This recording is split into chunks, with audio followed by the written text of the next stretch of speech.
দক্ষিণ কোরিয়ার বুকে এ যেন এক টুকরো বাংলাদেশ। বৈশাখী আনন্দে মেতেছেন দেশটিতে বসবাসরত প্রবাসী বাংলাদেশিরা। সোমবার ইনচন বাংলাদেশ কমিউনিটি ইন কোরিয়ার উদ্যোগে অনুষ্ঠিত হয়েছে বাংলাদেশ উৎসব ও বৈশাখী মেলা।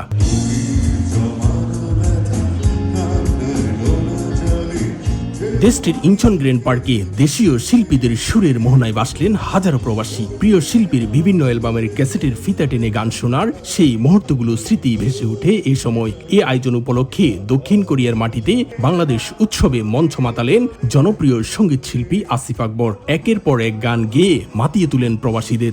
সরাসরি কোরিয়ার মাটিতে আসিফকে এভাবে সামনে থেকে দেখবো আর এভাবে পেয়ে যাবো, এত সুন্দর করে আমরা সামনে থেকে এভাবে এনজয় করব, আসলে এটা খুব ভাবার মতো একটা, অনেক এক্সাইটেড কাজ করছে আমাদের মাঝে। একদম লাইভে ওনাকে দেখতে পেয়ে ভীষণ ভালো লাগছে, ভীষণ এনজয় করছি, ভীষণ মজা পাচ্ছি।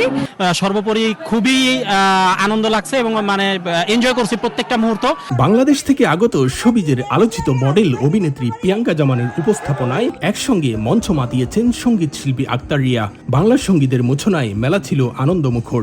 গানের তালে তালে মেতে উঠেন প্রবাসীরা, খুশি আগত শিল্পীরাও। দীর্ঘ 7 বছর পরে আবার এই কোরিয়াতে এসে পারফর্ম করতে পেরে আমার খুব ভালো লাগছে এবং কোরিয়ায় যারা বাংলাদেশি আছেন সবাই আমার একটা ফ্যামিলির মতো। প্রবাসে এসে যে বাঙালিদের এত ভালোবাসা পাবো আর আমার বাঙালি ভাই বোনের মুখের হাসি দেখলে একটা আলাদা শান্তি, আলাদা তৃপ্তি লাগে। বাংলা ভাষা, বাংলা সংস্কৃতি বিদেশের বুকে এভাবে ছড়িয়ে পড়েছে, আমি সত্যি মুগ্ধ আজকে কোরিয়াতে এসে। সঙ্গীত শিল্পী দীর্ঘ 22 বছর পর দক্ষিণ কোরিয়া প্রবাসীদের গান শোনাতে পেরে উচ্ছ্বাস প্রকাশ করেন জুলাই আগস্ট বৈষম্য বিরোধী ছাত্র আন্দোলনের সরব থাকা কণ্ঠশিল্পী আসিফ আকবর। প্রায় 22 বছর পর কোরিয়া আসলাম ইনচনে, এবং এখানে যে অডিয়েন্স আসছে অনেক দূর দূরান্ত থেকে, একটা অড প্লেস এটা। এখানে এত সুন্দর ক্রাউড, সবাই গান গেয়েছে, সবাই আনন্দ করেছে। এখানে অ্যাম্বাসেডর মহোদয় ছিলেন, সবাই বাংলাদেশের কমিউনিটির লোকজন ছিলেন, সবাই মিলে সব সুন্দর একটা প্রোগ্রাম হয়েছে। আমি খুব খুশি। এমন উৎসব কর্মব্যস্ত প্রবাসীদের মানসিক প্রশান্তির পাশাপাশি কোরিয়াস্থ প্রবাসী বাংলাদেশিদের মধ্যে সম্প্রীতি আরো বাড়িয়ে তুলতে পারে বলে মনে করেন ইনচন বাংলাদেশ কমিউনিটির সভাপতি।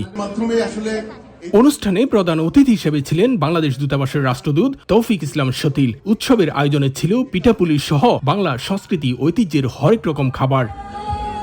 দক্ষিণ কোরিয়া থেকে মোহাম্মদ হানিফ, সময় সংবাদ।